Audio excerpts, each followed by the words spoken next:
کہ فرض اگر 4 رکعتی نماز ہے تو سب کو پتا ہے کہ پہلی 2 میں فاتحہ بھی پڑھی جاتی ہے پلس سورت بھی ملائی جاتی ہے، اور یہ دونوں واجب ہے، اور آخری 2 میں صرف سورہ فاتحہ پڑھنا بہتر ہوتا ہے۔ سورہ فاتحہ نہ بھی پڑھی، صرف 3 بار سبحان اللہ بھی کہہ دیا یا اتنی دیر خاموش رہے، تب بھی واجب پورا ہو جائے گا، لیکن آخری 3 میں سورہ فاتحہ پڑھی جاتی ہے۔ اب مسئلہ یہ ہے کہ اگر پہلی 2 میں کوئی سورت ملانا بھول گیا اور اسے پلٹنے کا موقع بھی نہ ملا، تو اگر پہلی میں بھولا ہے تو تیسری یا چوتھی میں پھر اس کے لیے سورت پڑھنا واجب ہو جائے گا،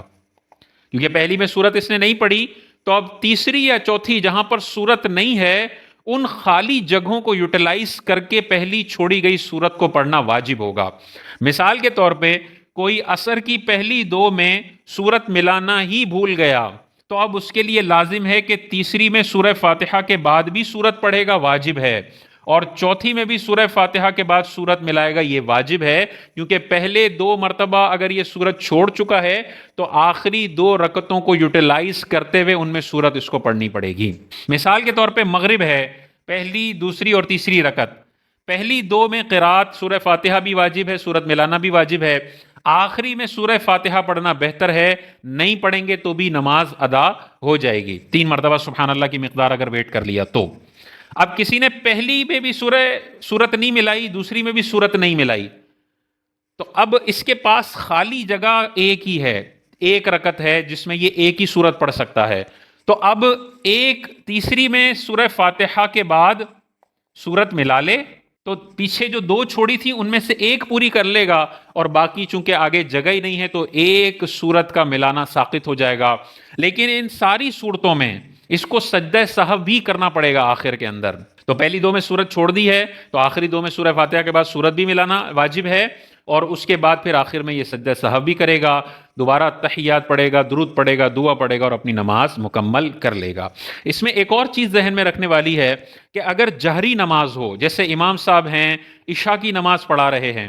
انہوں نے الحمدللہ رب العالمین سورہ فاتحہ پوری پڑھی پہلی رکعت میں اور رکوع میں چلے گئے، اب ان کے لیے حکم تھا کہ پلٹیں اور سورت ملائیں، وہ نہیں ملاتے، سجدے میں چلے جاتے ہیں، تو اب ان کے لیے حکم ہے کہ یہ پلٹیں گے نہیں، لیکن جب یہ عشاء کی تیسری رکعت پڑھانے کے لیے کھڑے ہوں گے یا چوتھی رکعت پڑھانے کے لیے کھڑے ہوں گے تو ان پر لازم ہے کہ جو وہ سورت چھوڑی تھی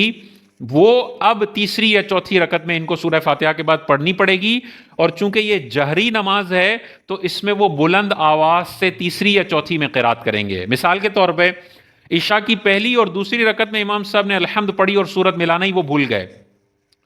تو اب عشاء کی تیسری اور چوتھی میں بھی وہ بلند آواز سے قرات کریں گے، اور سورت جو ان کو ملانا پہلے واجب تھا جو انہوں نے نہیں ملائی وہ آخری 2 میں ان کو ملانا ضروری ہوگا۔ اس میں بہت سارے لوگ یہ سوال کرتے ہیں کہ بھائی رکوع میں اگر کوئی بندہ چلا گیا تو فرض رکوع ہے اور سورت ملانا تو واجب ہے، آپ فرض سے واجب کی طرف پلٹا رہے ہو، حالانکہ فرض سے واجب کی طرف پلٹنا جائز نہیں ہوتا۔